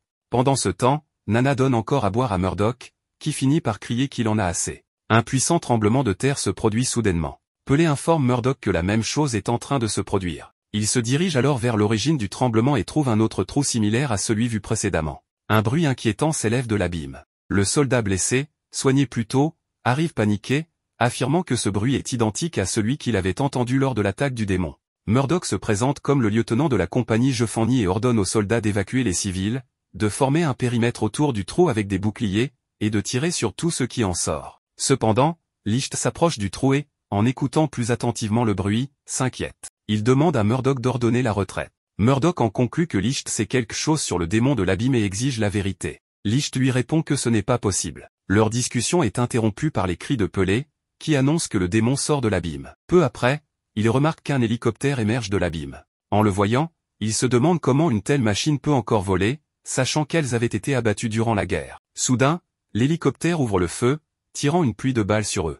Mais Murdoch érige des murs de fer pour protéger les civils. Il se demande alors ce qu'est cette chose, et quand un missile est tiré, il crée à nouveau une barrière de fer qui encaisse l'impact. À ce moment, Licht demande à tout le monde de prêter attention. Il explique qu'il est impératif de ne pas affronter ces machines, peu importe la situation. Il ordonne ensuite aux chevaliers d'évacuer les civils dans les sous-sols des bâtiments voisins. Il demande aussi à Murdoch de construire une muraille aussi épaisse que possible si l'hélicoptère attaque à nouveau. D'abord, Murdoch refuse, arguant qu'il ne prend pas d'ordre. Mais Licht lui rappelle que la priorité est de protéger les gens. Puis, il révèle qu'il détient 3 étoiles sur son épaulette, symbolisant son rang de colonel. Cette révélation surprend Murdoch, qui réalise que ce grade, réservé aux héros de la guerre oubliée, n'est pas inaccessible. Pendant ce temps, Licht affronte l'hélicoptère, défendant les civils et sauvant même une personne d'un missile. Alors qu'il s'approche de l'hélicoptère, il est attaqué par des mains noires surgissant du sol. Une de ces mains gigantesques frappe Licht, le forçant à reculer. Lynn reconnaît cette entité comme Alting et explique qu'au sein de l'armée, ces mains noires sont ainsi nommées. Alting agit comme un tribunal suprême, décidant qui va au ciel ou à l'abîme. Elle observe qu'Alting cible l'hélicoptère. Cependant, à cause de son altitude, les mains noires ne peuvent l'atteindre. Licht, empêché par Alting, ne peut continuer son attaque. Il tente à nouveau de se rapprocher de l'hélicoptère, frappant cette fois une main noire avec son épée. Cela génère une décharge électrique, et son œil gauche affiche 001. En voyant cela, Ina mentionne que cela recommence. Elle explique aux autres qu'une confrontation précédente avec une main noire avait provoqué un effet étrange sur Licht. Murdoch intervient en expliquant que l'armée ne peut attaquer Alting, sous peine de cour martiale et de condamnation à mort. Ina rétorque que Licht protège les civils et sauve des vies. Cela pousse Murdoch à retirer ses lunettes, révélant qu'il ne voit rien sans elles. Malgré cela, il crée une poutre de fer et la lance en direction de l'hélicoptère. Une main noire l'intercepte, mais cette initiative inspire les autres, qui imitent Murdoch et lancent divers objets vers Alting. Occupé à les attraper, Alting permet à Licht d'escalader et d'atteindre l'hélicoptère. Cependant, alors qu'il s'apprête à attaquer, il aperçoit quelque chose à travers la fenêtre et reste paralysé. Murdoch le rejoint et lui demande pourquoi il n'élimine pas le démon. Soudain, une pluie de balles s'abat depuis le ciel, faisant chuter l'hélicoptère dans l'abîme. En levant les yeux, Licht distingue une silhouette. Mais avant qu'il ne puisse réagir, cette personne apparaît soudainement derrière lui et pointe une arme sur lui. Elle appelle Licht capitaine, mentionnant le temps écoulé, et Licht l'appelle par le nom Sonohara. À cet instant, Murdoch demande qui elle est, mais avant qu'il n'obtienne une réponse, elle lui tire dans la poitrine, le faisant s'effondrer au sol. Ensuite, elle se présente alors comme Mizuka Sonohara, l'as légendaire de la poursuite. Son compteur affiche un impressionnant total de 32 000. Elle demande ensuite à tous les présents d'oublier ce qu'ils ont vu ce jour-là. Mais, voyant que cela ne fonctionnera pas, elle propose de les éliminer tous. Elle braque alors plusieurs mitrailleuses sur eux et commence à tirer, éliminant de nombreuses personnes avec une facilité déconcertante. Voyant cela, Licht bondit vers elle pour l'arrêter, mais Sonohara l'étreint soudainement et lui dit qu'il lui a beaucoup manqué. Licht lui répond que ce qu'elle fait est mal, mais Sonohara rétorque qu'elle obéira toujours à ses ordres. Elle rappelle une ancienne directive de Licht, qui lui avait ordonné de tuer tout le monde. Elle sort alors une autre arme et recommence à tirer sur les personnes autour d'eux. Cela révèle qu'elle n'a pas toute sa tête. Licht, troublé, s'éloigne d'elle, mais Sonohara continue en disant qu'elle agit comme lui dans le passé et qu'elle va éliminer tout le monde. Lorsque Sonohara persiste à tirer sur la foule, Licht, désespéré, bondit de nouveau vers elle. En réponse, Sonohara lui tire dessus, et il se défend en interposant son épée. Les balles, cependant, semblent guidées, se dirigeant directement vers lui. Sonohara explique que son compteur représente la persistance et que ses tirs poursuivent leur cible, peu importe la distance ou les obstacles. Une pluie de balles converge vers Licht, le forçant à s'écraser lourdement au sol. Les autres essaient de venir en aide à Licht, mais ils sont soudainement immobilisés par des hommes en costume noir, eux aussi armés. Dans la confusion, Licht est désarmé et Sonohara le domine. Alors qu'elle continue ses actes de violence, Licht lui crie d'arrêter, mais elle lui répond que s'il veut sauver les autres, il doit redevenir celui qu'il était autrefois. Licht refuse, affirmant qu'il ne veut pas la tuer. Mais Sonohara, avec une expression de désespoir, lui révèle qu'elle souhaite qu'il soit celui qui la mette fin à ses souffrances. Elle lui dit qu'il ne pourra pas le faire tant qu'il ne deviendra pas l'ancien capitaine. Pour le pousser à redevenir le foudroyant as de l'attaque, Sonohara place un enfant devant Licht, braquant une arme sur lui. Elle le menace pour le forcer à changer, mais avant qu'elle n'ait le temps d'agir, un bruit étrange se fait entendre. Lorsqu'elle se retourne pour en comprendre l'origine, elle remarque que l'enfant est seul et que ses hommes ont disparu, morts. Soudain, Licht apparaît derrière elle, rappelant qu'il lui avait ordonné de s'arrêter. Avec une expression glaciale, il lui demande de ne pas bouger car il va en finir avec elle, peu importe les circonstances. Licht ramasse alors son épée du sol. En voyant cela, Ina lui crie de s'arrêter, mais Licht, avec un regard différent, lui ordonne de se taire. Cette attitude rappelle à Ina une ancienne question qu'elle avait posée à Licht. Quel est ton véritable objectif? À ce moment-là, Licht met un masque et révèle qu'il est le pilleur, son but étant de priver la nation de tout ce qu'elle possède. Il s'adresse ensuite à Sonohara, lui disant de ne pas oublier les règles lorsqu'elle affronte deux as, et lui demande de prononcer les mots. Elle lui répond qu'elle misera toutes ses étoiles, et ensuite, lui aussi fait la même mise. Cela déclenche un phénomène où Alting commence à émerger du sol tout autour, car il s'agit maintenant d'un pari officiel d'étoiles. Nana explique alors aux autres qu'il s'agit d'un combat entre deux as légendaires, une bataille qui ne s'arrête que lorsque l'un des deux trouve la mort. Ina s'inquiète pour lui, car le compteur de Sonohara est de 32 000, tandis que celui de Licht est de 5 700. Cependant, Pelé pense qu'il s'en sortira, car il a pu tenir tête à Murdoch quand son compteur était de 5 700 et celui de Murdoch de 12 500, ce qui semble impossible. La seule explication est que Licht cache son véritable pouvoir. Nous voyons Licht, sérieusement blessé par plusieurs tirs de Sonohara, toucher ses blessures avec sa main et marquer son masque avec son sang. Puis, il se relève soudainement, entouré d'une aura rouge, projetant cette énergie vers le ciel. Son compteur commence alors à monter rapidement, atteignant 57 000, ce qui stupéfie les autres. Nana explique que c'est possible, car Licht est un as légendaire. Son compteur continue de grimper jusqu'à ce qu'il soit enveloppé dans une aura rouge intense. Sonohara tente de l'attaquer, mais elle est frappée à plusieurs reprises sans même voir ses mouvements. Licht découpe ses balles en plein vol. À cette vue, Ina s'exclame que ce n'est plus Licht. Nana avertit tout le monde de s'éloigner, révélant que Licht, en libérant son pouvoir, est contrôlé par une autre personnalité assoiffée de sang. Il devient alors un monstre, capable de tuer amis et ennemis, jusqu'à s'effondrer d'épuisement. Lors d'un coup puissant, Sonohara est projeté au sol. Son compteur passe de 32 000 à seulement 16 000. Nana révèle que Sonohara était également contrôlé par une autre personnalité pour obtenir un pouvoir supérieur au sien. Enfin, elle retrouve son véritable moi et confesse que, malgré sa puissance, elle n'a jamais voulu tuer personne. Cela déclenche une série de souvenirs où elle raconte qu'on lui avait administré une drogue pour éveiller son potentiel et manipuler Licht. Lorsque Licht reprend conscience, il se rend compte qu'il a du sang sur ses mains. Ina tente de l'arrêter en l'enlaçant, mais il la repousse violemment. Sonohara finit par lui tirer dessus pour l'arrêter, mais cela ne fait qu'aggraver la situation. Licht continue son assaut. Alors que Sonohara est sur le point d'être gravement blessé, Murdoch intervient, bloquant les attaques avec des techniques impressionnantes. Malgré sa blessure, il résiste et exhorte Licht à se contrôler. À un moment critique, Murdoch sort un gant spécial avec un compteur de 45 000, qu'il utilise pour invoquer un monstre de fer gigantesque. Cela dépasse les pouvoirs de Licht, le mettant à terre. Enfin, Licht reprend ses esprits et, en larmes, présente ses excuses à tout le monde. La tension se dissipe, et les alliés célèbrent ce dénouement, même si Murdoch s'effondre peu après à cause de ses blessures. La scène finale montre un homme racontant une version sombre de la fable de la tortue et du lièvre à des enfants. Dans cette version, un magicien donne son sang à la tortue, la rendant plus rapide que l'éclair. La tortue dépasse le lièvre et le tue. Bien que l'histoire soit sinistre, les enfants l'apprécient. Cependant, la narration est interrompue par un soldat qui rapporte que Sonohara s'est réveillé. L'homme, identifié comme le général Schmerman, ordonne que la tortue, Licht, lui soit amenée bientôt, révélant ainsi ses sombres intentions. Plus tard, les jeunes trouvent refuge dans une petite cabane, et on voit que des mains noires harcèlent Lin de manière perverse. Licht explique que Sonohara et lui sont toujours plongés dans leur pari des étoiles, qui ne peut se terminer que d'une seule manière. C'est la raison pour laquelle Alting est présent avec eux. Nana mentionne qu'il finira probablement par disparaître au bout d'un moment, mais en attendant, il attaque, allant même jusqu'à toucher son corps de manière inappropriée. En revanche, lorsqu'il essaie d'approcher Ina, il s'arrête juste avant d'atteindre sa poitrine et s'éloigne. À ce moment, on demande où se trouve Murdoch. Pelé explique qu'il a été convoqué par le commandant suprême et qu'il se rend actuellement à la capitale royale de Nohuel. Pendant ce voyage, Murdoch arrive au quartier général de l'armée, où il rencontre le soldat qu'il avait sauvé plus tôt. Ce dernier le remercie pour lui avoir sauvé la vie. De son côté, Lin commence à craindre que l'appel de Murdoch soit lié à l'attaque contre Alting. Mais Pelé le rassure en expliquant que, grâce à leur victoire contre ces soldats en uniforme noir, aucun rapport ne sera fait, car cela entraînerait leur exécution. Même si les villageois tentaient de les dénoncer, la crédibilité et les actes de bravoure de Murdoch suffiraient à démentir ces accusations. Murdoch se présente alors devant le commandant suprême, Alexandre Rigorovitch, qui évoque leur affrontement avec Licht à Awao. Alexandre demande à Murdoch s'il va bien et tente de l'étreindre, mais Murdoch l'évite. Alexandre poursuit en mentionnant qu'il ne l'a pas vu depuis longtemps et lui demande de passer du temps avec lui, car il considère Murdoch comme son fils, bien qu'il soit orphelin.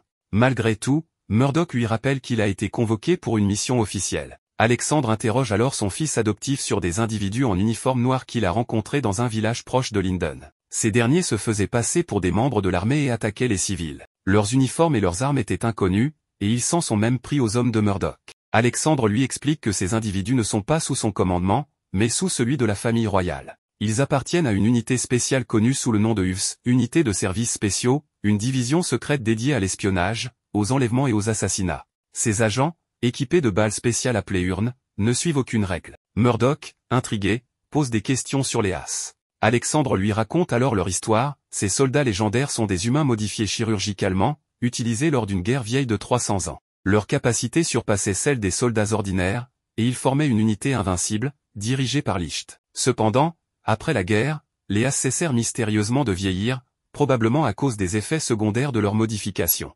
Alexandre finit par demander à Murdoch s'il cache Licht. Pris de panique, Murdoch dément, mais son compteur diminue, trahissant ses émotions. Alexandre l'avertit alors de ne pas sous-estimer Licht, mais Murdoch lui répond que seul son propre jugement pourra établir la vérité. Pendant ce temps, les autres membres du groupe sont encore harcelés par les mains noires. Murdoch, de retour, approche alors Licht sans dire un mot. Ce dernier, comprenant la situation, annonce qu'il se rendra volontairement, surprenant tout le monde. À l'extérieur, le soldat sauvé par Murdoch révèle qu'il a divulgué des informations sur leur attaque contre Alting. On apprend qu'il espère que Licht, en étant capturé, sera forcé de servir la nation à travers des missions destructrices. De retour dans la cabane, Murdoch enchaîne tous ses camarades pour les empêcher de s'interposer. Nana, en colère, le gifle et lui reproche de toujours parler de conviction mais de ne jamais prendre ses propres décisions.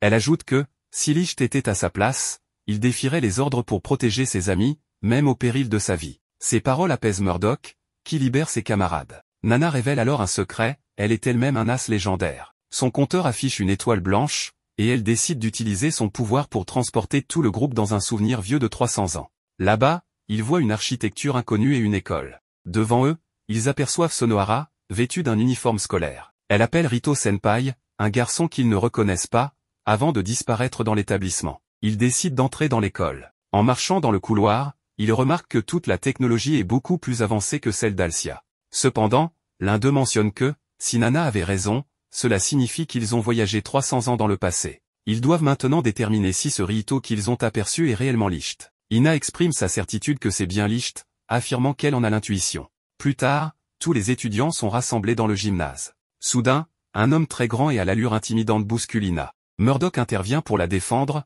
mais réalise qu'il n'a plus son urne, et distrait, se fait frapper par l'homme. Avant qu'un autre coup ne lui soit porté, Sonohara demande à l'homme de s'arrêter, l'appelant Dohanta Ketora, bien qu'elle ait peur de lui. Un autre étudiant, Tokikaze, intervient aussi, mais Murdoch lui dit de partir, affirmant que cet endroit n'est pas pour les lâches. Cela déclenche une dispute entre eux. Rihito finit par calmer la situation, déclarant que le conflit ne résout rien. Mais, alors qu'il prononce ces paroles, il est sous les jambes d'Ina, ce qui l'embarrasse au point qu'elle commence à le piétiner. Cet incident renforce la conviction des autres qu'il s'agit bien de Licht. Un supérieur s'adresse ensuite à tous, les accueillant à l'école militaire spéciale numéro 13.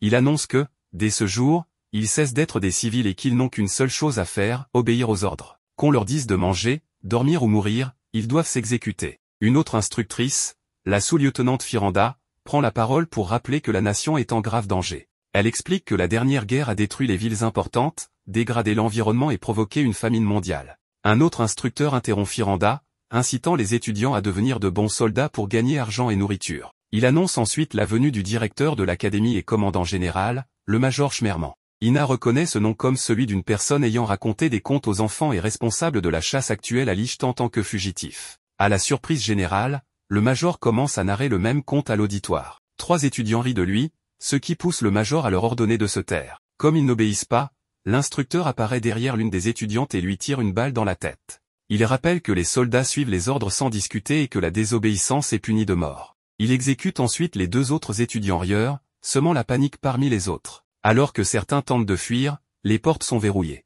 L'instructeur annonce que ceux qui pleurent, paniquent ou fuient sans autorisation seront également exécutés. Il pointe alors son arme sur Ina, qui pleure. Murdoch tente d'intervenir, mais l'instructeur menace de tirer avant même qu'il puisse la sauver. Tokikaze surgit alors, désarme l'instructeur en projetant son arme avec une katana en bois. Cependant, l'instructeur riposte, blessant Murdoch, et récupère une autre arme pour viser Tokikaze.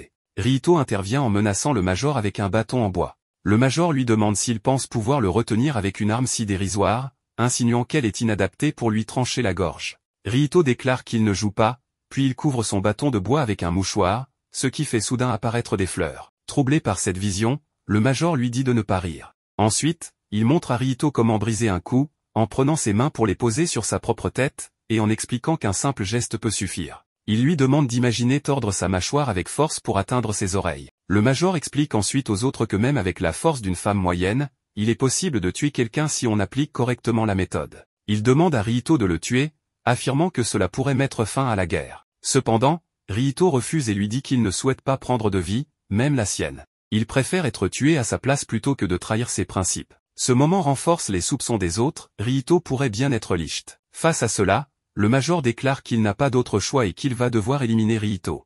Une aura sombre émane de lui, exerçant une pression intense sur tous les présents.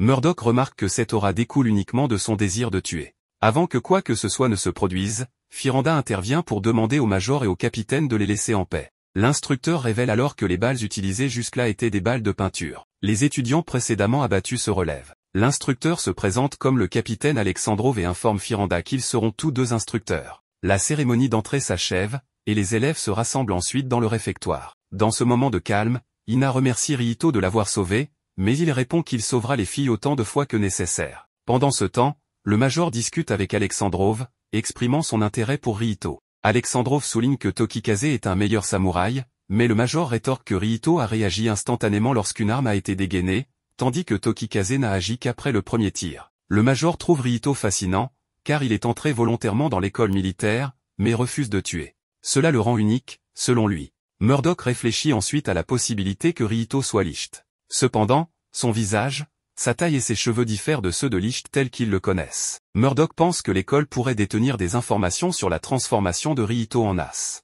Peu après, les élèves sont conduits dans une salle où Pelé leur montre un ordinateur, qui semble être un outil utilisé dans ce monde pour collecter des informations. Pelé leur projette une vidéo montrant un météore tombant du ciel, avec un fichier nommé Alting. En essayant d'en savoir plus, ils découvrent que l'accès est bloqué et que ces données sont classées secrètes. Alexandrov surgit alors et explique que Alting est un dieu. Lors de la précédente guerre, alors que l'humanité était sur le point de disparaître, ce dieu est descendu du ciel. Personne ne sait d'où il vient, mais il a été conçu avec une technologie avancée, capable de forcer les humains à respecter la décision majoritaire grâce à un pouvoir inconnu. Alexandrov explique que Alting agit comme une assemblée parfaite, où l'humanité a pu voter pour la première fois pour l'élimination des armes nucléaires et l'interdiction des guerres. Ina réagit en affirmant que grâce à cela, les gens vivent en paix, ce qu'elle trouve fantastique. Alexandrov nuance ses propos, expliquant que cette paix n'est pas éternelle. Alexandrov les informe ensuite que l'organisation des salles sera bientôt annoncée et leur demande de ne pas arriver en retard. Murdoch commence à comprendre que Halting a été créé dans Alcia et que toutes les règles mystérieuses de cet endroit sont des décisions de Halting.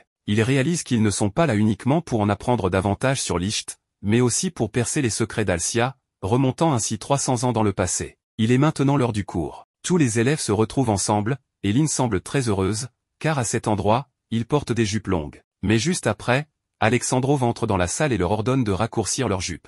Lee lui demande pourquoi, et il explique que cela le dérange de les voir aussi heureux.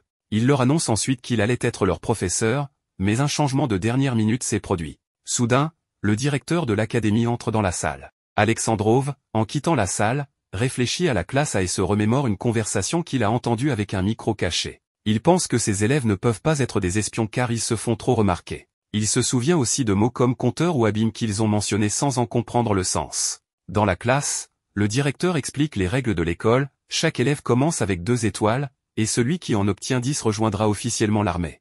En atteignant cet objectif, les élèves et leurs familles recevront un salaire élevé et des provisions alimentaires. Cependant, si le nombre d'étoiles atteint 0, l'élève sera jugé inapte et expulsé. Les bons résultats dans diverses activités permettent de gagner des étoiles, mais pour en obtenir rapidement, il est possible d'en prendre aux autres par tous les moyens nécessaires. Des règles limitent toutefois l'usage de la violence, exigeant que les 2 parties acceptent de parier leurs étoiles, et le vainqueur ne peut prendre que celles pariées. Les élèves relient cette règle au concept de pari d'étoiles qu'ils connaissent déjà. Plus tard, chacun reçoit ses 2 étoiles, sauf Ryito, à qui on en refuse sous prétexte qu'il est un cas spécial. Pour s'inscrire, il doit prendre une étoile à un autre élève en 3 jours. Ryito informe Ina et les autres qu'il ne se soucie pas d'être expulsé, car il est là uniquement pour sortir Tokikaze de l'école. Il explique que sa grand-mère l'a envoyé, car il lui doit beaucoup. Cela laisse entendre que Tokikaze et Ryito sont frères. Ryito demande à Tokikaze de rentrer avec lui, mais Tokikaze refuse, car il veut devenir soldat.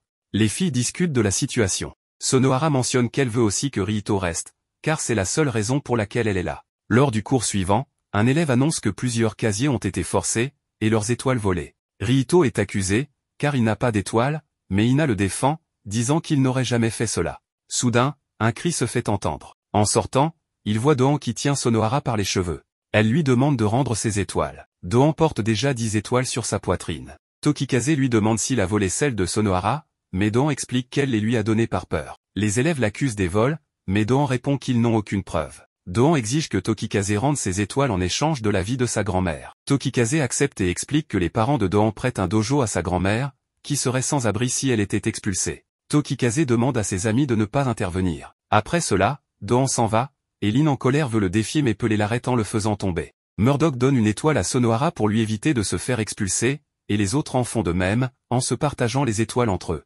Tokikaze est le seul sans étoile, alors Pelé lui demande ce qu'il compte faire. Étant donné qu'il veut devenir soldat par tous les moyens, il lui recommande de le prendre à un autre élève, mais Tokikaze trouve cela inapproprié. Toutefois, Murdoch rejoint Pelé sur ce point avant de partir. Après en classe, Ryito dit à Tokikaze qu'il ne veut pas qu'il devienne soldat ou assassin. Tokikaze parle des rations alimentaires insuffisantes de sa grand-mère et de son besoin de devenir soldat pour garantir leur survie. Plus tard, les étudiants ayant 10 étoiles sont appelés à la porte principale. Ryito demande à Doan de rendre les étoiles de Tokikaze, mais il refuse et le frappe. Murdoch apparaît à la porte et défie Doan, expliquant qu'il n'a pas besoin d'étoiles pour le battre. Au même moment, Lynn rend ses étoiles à Tokikaze, ce qui met fin à la tension. Le commandant intervient et exige une inspection des étoiles. Les étoiles de Doan s'avèrent être de fausses grenouilles en plastique. Ryito les avait volées plus tôt, lorsqu'il l'avait bousculé. Finalement, Ryito propose à ses amis de ne pas obtenir leur diplôme afin de rester à l'école, car il leur garantira de la nourriture pour leur famille, ce qui leur permettra de réfléchir à leur avenir, et de se demander s'ils veulent devenir des soldats. Durant les jours suivants, les filles, en prenant leur bain, sont régulièrement confrontées à un admirateur clandestin, Ryito. Bien qu'il ne soit pas encore démasqué, cela devient un problème. Lors d'un cours, le capitaine Alexandrov informe la classe que si eux-mêmes n'attrapent pas le voyeur avant les professeurs, toute la classe sera punie. Face à cette menace, Firanda décide de surveiller la fenêtre des bains des filles chaque nuit. Ryito, de son côté, cherche une autre stratégie et décide d'entrer directement par la porte en feignant l'innocence. Cependant, à son arrivée, il découvre que les filles sont armées et que les garçons se changent à cet endroit. Les panneaux indiquant hommes et femmes ont été inversés. Les filles le battent sévèrement. Une des étudiantes demande alors à Pelé de remettre les panneaux à leur place.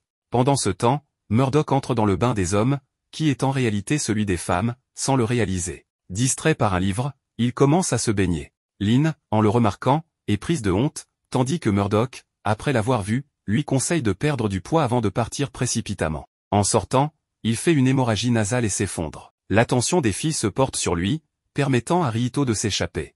Malheureusement, il est capturé par le capitaine Alexandrov, qui annonce que la classe sera punie.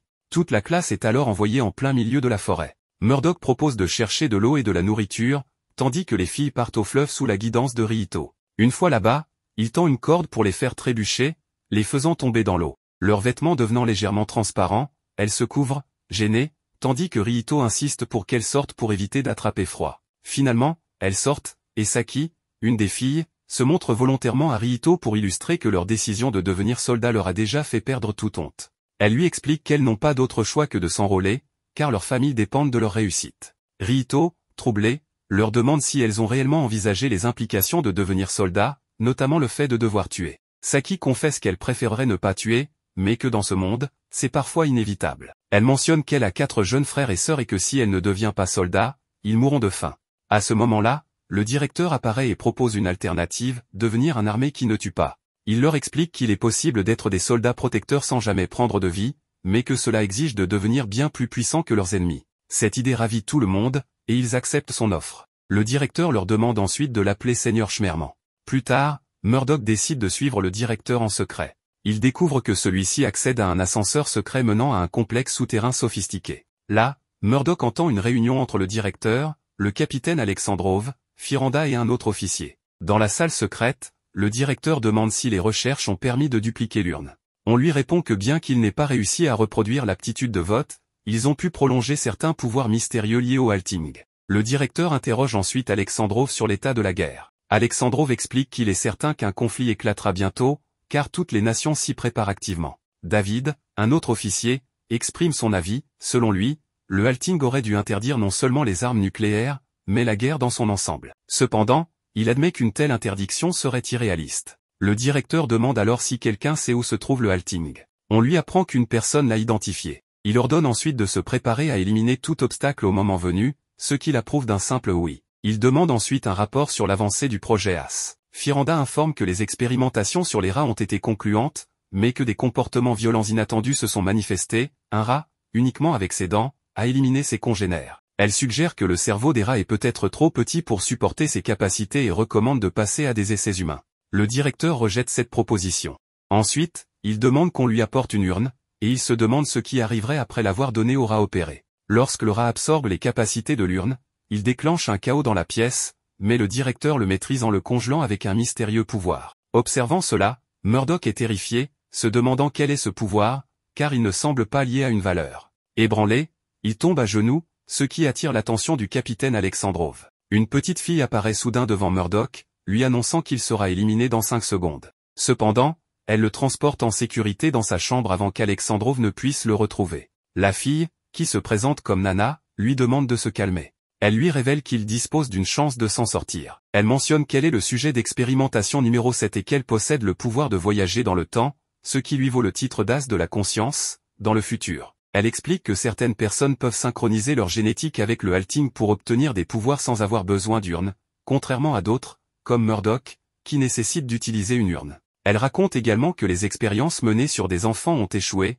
car leur corps rejetait les traitements. Nana est la seule survivante. Elle informe Murdoch que son frère aîné, Licht, est le prochain à subir cette chirurgie, ce qui pousse Murdoch à envisager de faire de même pour changer le futur. Nana le met toutefois en garde, trop en savoir pourrait provoquer des altérations irréversibles du futur. Elle lui confie une mémoire venue du futur, sans savoir ce qu'elle contient, et lui révèle qu'ils ont créé cet as en tout, capable de constituer une armée qui ne tue pas, grâce à leur pouvoir. Avant de partir, Murdoch demande à Nana de l'accompagner, mais elle refuse, craignant de perturber le cours du temps. En guise d'au revoir, il lui promet qu'après 300 ans, lorsqu'il reviendra, il jouera avec elle comme elle le souhaite. Cette promesse la comble de joie. Murdoch atteint enfin l'ascenseur, mais il est surpris par Alexandrov, qui le menace avec une arme. Alexandrov, impressionné par ses exploits, lui rappelle que pénétrer dans une zone restreinte constitue une infraction grave à la loi militaire, passible de la peine de mort. Là, il essaie de l'attaquer, mais il est contre-attaqué et surpassé par Alexandrov, qui est meilleur que lui.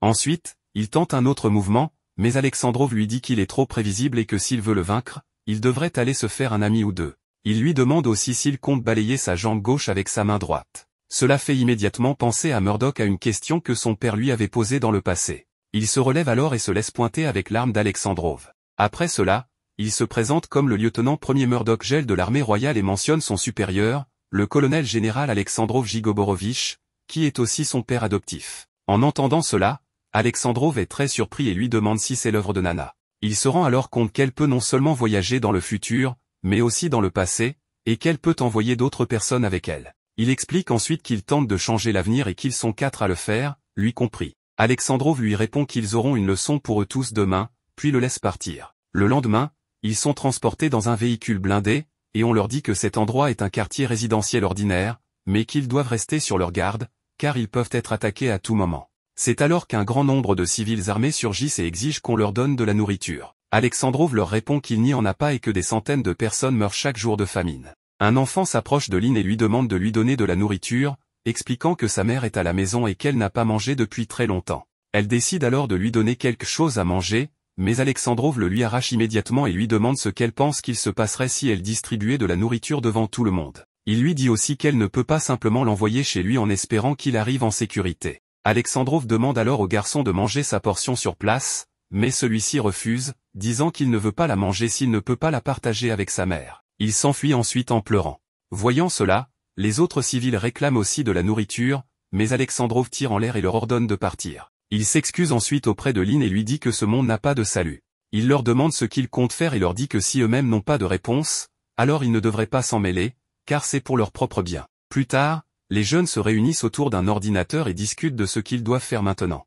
Les filles sont déterminées à sauver Licht, mais Murdoch affirme qu'il n'y a rien qu'ils puissent faire d'ici. Pelé lui donne raison, expliquant que l'Alcia a été fondée après avoir remporté une guerre abandonnée et que Licht était un héros de cette guerre. Il ajoute que si l'Alcia ne gagne pas cette guerre, elle ne sera jamais fondée et ils n'existeront pas. Murdoch leur demande alors s'ils sont prêts à éliminer toute la population d'Alcia juste pour sauver Licht et s'il s'agit vraiment de ce que Licht voudrait qu'ils fassent pour lui. Plus tard, ils assistent à un entraînement et Murdoch propose un combat au corps à corps contre Alexandrov. Il lui explique qu'il y a quelqu'un qu'il veut vaincre dans le futur et que pour y parvenir, il doit d'abord être capable de le battre. Murdoch enchaîne alors plusieurs coups contre Alexandrov, qui, trop confiant, se laisse surprendre. Murdoch parvient à lui arracher son cigare de la bouche. Alexandrov se met en colère d'avoir perdu son cigare, et un véritable affrontement s'engage entre eux. Pendant le combat, Murdoch pense qu'il doit absolument le vaincre afin de devenir commandant suprême et corriger ce monde. Les deux échangent des coups à grande vitesse et semblent maintenant être de force égale. Pendant ce temps, le directeur de la classe arrive et leur propose une nouvelle épreuve, former une armée qui ne tue pas. Il leur explique qu'il va leur donner une arme à chacun et qu'ils devront s'entraîner en fonction de leurs propres particularités. Il dit ensuite à Ichinose qu'elle est toujours trop concentrée sur ce qui est devant elle et lui remet une épée. Akui et Suda reçoivent leurs lances, tandis que Ina, au cœur compatissant, propose d'être médecin. L'un des élèves demande alors si leurs armes pourraient être des fusils ou quelque chose du genre. Le directeur leur explique que, dans la guerre à venir, les armes modernes ne seront utilisées qu'au début, mais qu'ensuite, le combat se fera au corps à corps avec des armes réutilisables. Il ajoute que, dans ce contexte, s'ils sont plus forts que leurs ennemis, ils pourront gagner sans avoir à tuer qui que ce soit. Plus tard, le directeur revient au labo, disant qu'il aurait aimé ne pas envoyer les enfants sur le champ de bataille, mais Firanda dit qu'ils n'ont pas le choix, car la guerre éclatera bientôt. Il prévient que cette guerre sera différente de toutes celles qu'ils ont connues auparavant. Au lieu de se battre pour des ressources illimitées, ils combattront pour réduire la population. C'est l'objectif du projet AS. À ces mots, Firanda lui conseille à nouveau d'avancer les tests sur des humains, mais le directeur montre son mécontentement et lui rappelle qu'ils ne feront plus jamais d'expérimentation sur leurs étudiants. Un jour, toute la classe passe une journée à la plage. Le directeur et les instructeurs les observent de loin. Peu après, le directeur leur annonce qu'ils vont participer à un jeu où deux classes s'affronteront. Il les rassure en précisant que les armes utilisées seront des pistolets à eau mélangés à de l'encre. Pour gagner, il faudra capturer le drapeau de l'équipe adverse. La seule arme autorisée est le pistolet à eau, et ceux qui seront touchés par l'eau teintée seront éliminés du jeu. Licht encourage alors sa classe en leur rappelant qu'ils doivent être l'armée qui ne tue pas. Il leur demande de gagner sans utiliser les pistolets à eau et sans jamais éliminer personne, quoi qu'il arrive. Tous acceptent son idée. Lorsque le jeu commence, Licht et sa classe montent en hauteur avec leur propre drapeau. Ils fatiguent la classe ennemie en la forçant à les poursuivre, puis, profitant de leur épuisement, ils capturent leur drapeau et remportent la manche. Après cette victoire, ils doivent affronter la dernière classe, celle de Dohan. Ils tentent d'utiliser la même stratégie pour épuiser leurs adversaires, mais cette fois, Dohan défend son drapeau et les attaque. Sa grande force effraie tout le monde, les poussant à fuir. L'un des élèves tente alors de lui tirer dessus avec un pistolet à eau, mais Licht l'en empêche. Plus tard, il provoque Doan pour qu'il les poursuive alors qu'ils tiennent son drapeau. Il les poursuit jusqu'à la côte, où il se retrouve coincé dans une impasse. Voyant une opportunité, il tente d'attaquer, mais tombe dans un piège, un trou caché dans lequel il chute. Ses camarades, qui étaient en embuscade, surgissent alors pour s'emparer de son drapeau et remportent ainsi la partie. Le soir, la classe célèbre sa victoire, et tout le monde commence à appeler Licht commandant. Il admet alors qu'il ne pensait pas qu'un armée qui ne tue pas était possible, mais ce jeu a prouvé que c'est réalisable. On lui demande ensuite s'il accepte d'être officiellement le commandant de la classe A, et il accepte. Le lendemain, le directeur et les instructeurs reçoivent une nouvelle choquante, David est mort. En écoutant sa dernière transmission, ils comprennent qu'ils se sentaient trahis. Ils commencent à suspecter que leur plan a été compromis. Firanda propose alors d'accélérer immédiatement le projet AS. Elle explique au directeur que les expériences sur les rats ne sont plus viables et qu'ils doivent commencer les tests sur des humains, sans quoi le projet sera bloqué. Cependant, les tests ADN ont révélé qu'un seul candidat possède un taux élevé de réussite. Le directeur décide alors d'expliquer la situation à Licht,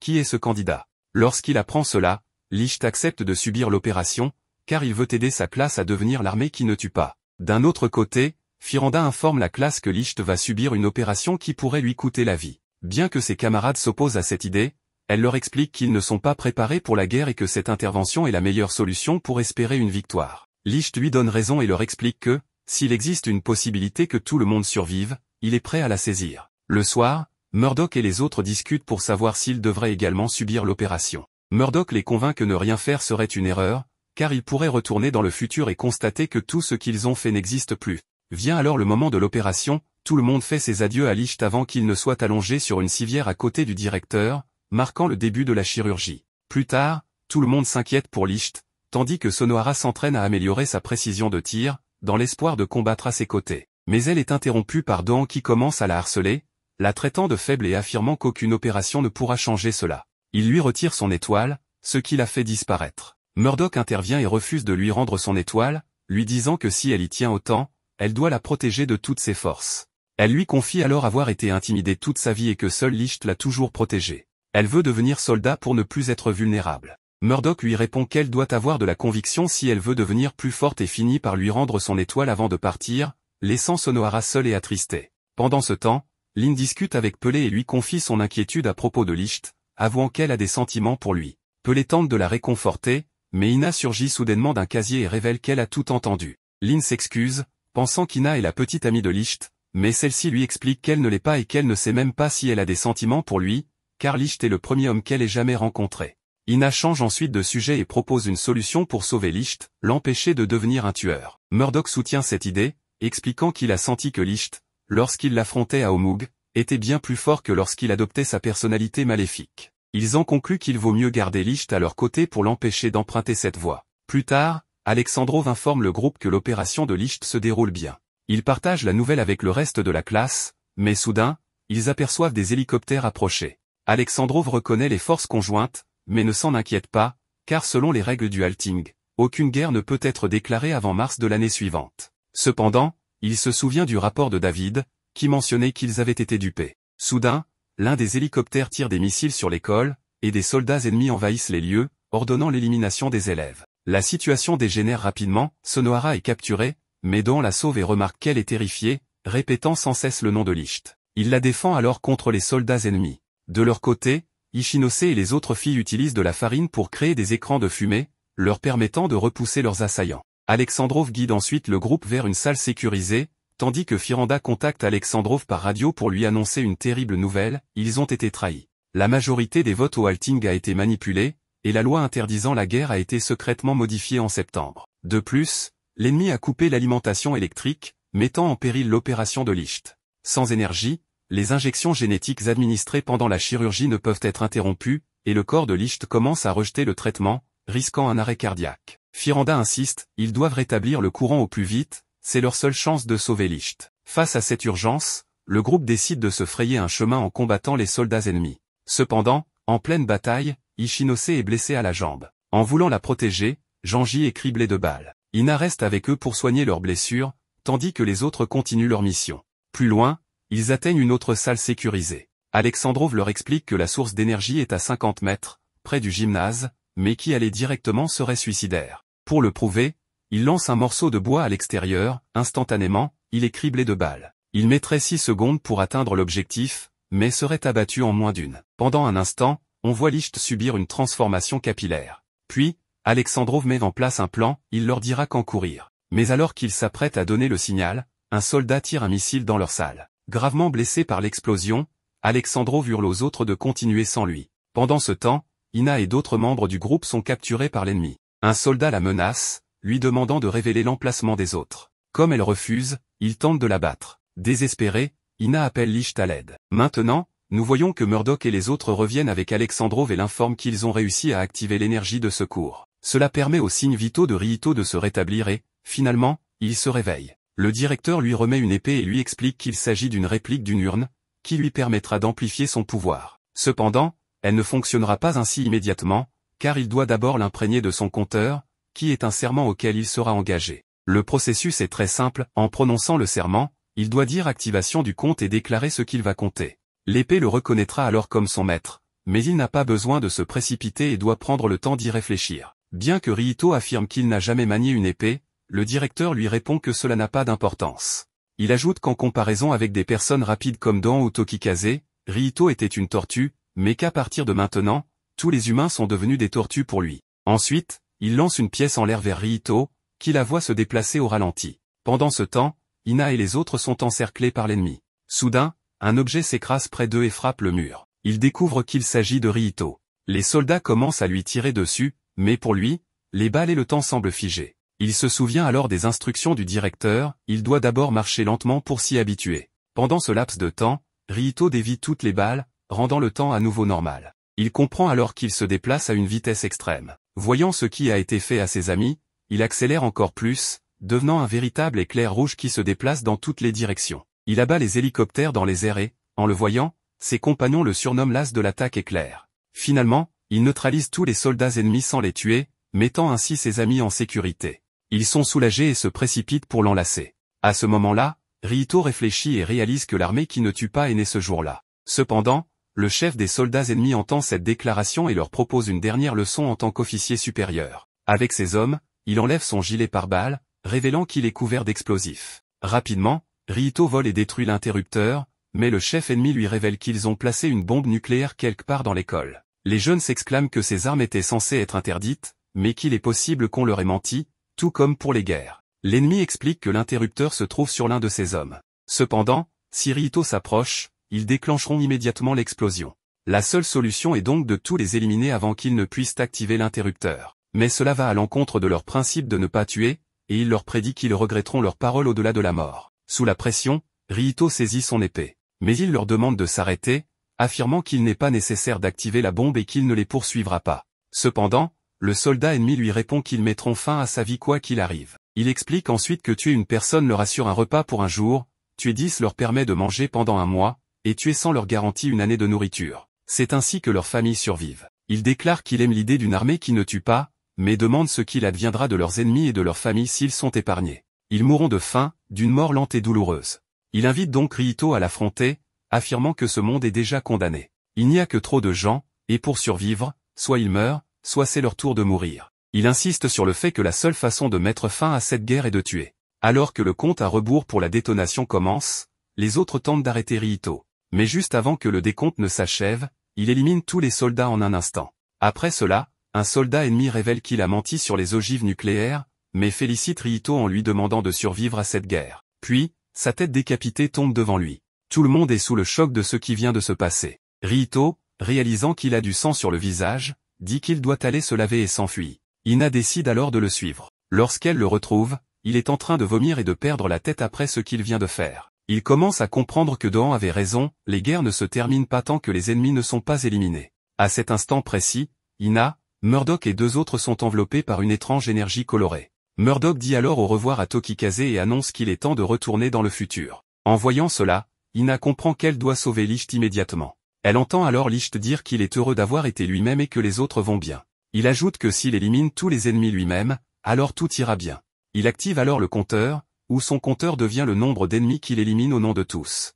Cela grave une étoile blanche sur son épée, qui devient ainsi une véritable urne. Ina réalise alors qu'il n'y avait jamais eu moyen de changer cela, car Ryuto ne montrait aucun remords, seulement une détermination inébranlable. Il avait pris toute la responsabilité sur lui. Elle comprend qu'il est un homme bon et se rend compte qu'elle aime réellement Licht. Ce qui suit est surprenant, elle se déshabille, l'embrasse, prend sa main et la pose sur sa poitrine. Elle lui demande s'il veut aller plus loin et lui dit de se souvenir de ses paroles pendant les 300 prochaines années. Elle lui explique qu'il éliminera de nombreuses personnes à partir de maintenant et qu'il finira seul. Mais, dans 300 ans, elle l'attendra. Si un jour il est trop triste pour continuer seul, elle lui donnera des enfants, et il ne sera plus jamais seul. Peu importe où il ira, elle le retrouvera. Puis, elle est emportée vers le futur, tout comme les autres.